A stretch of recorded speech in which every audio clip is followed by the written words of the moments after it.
in year two, we've now gone from a pictogram to a simple bar chart.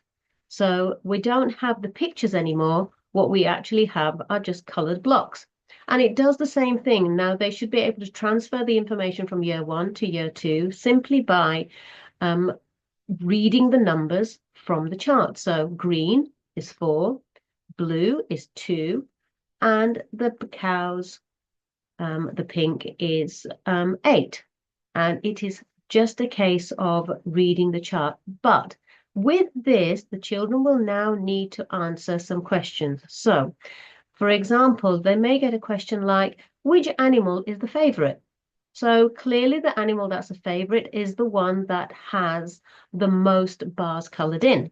And they don't need to count 1, 2, 3, 4, all the way up to 8. They can just look at the chart and go, right, there's 8 people who like cows more than they like the other 2 animals. So that is the favorite.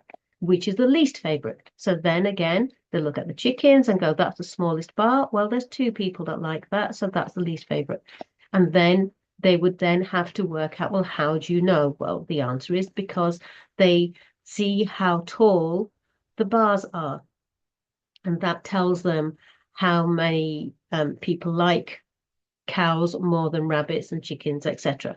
And they'll also start to understand that these numbers represent the number of people who actually like something. So here it's a chart that's telling them about what people like.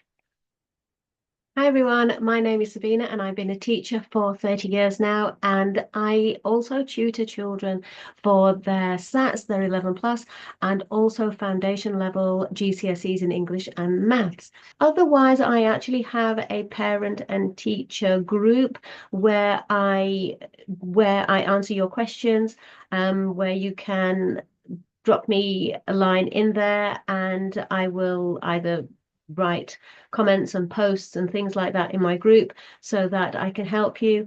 And I also have a free parent teaching magazine which goes out every month. So if you would like access to that delivered free to your inbox, then sign up. The details are also in the link with this description.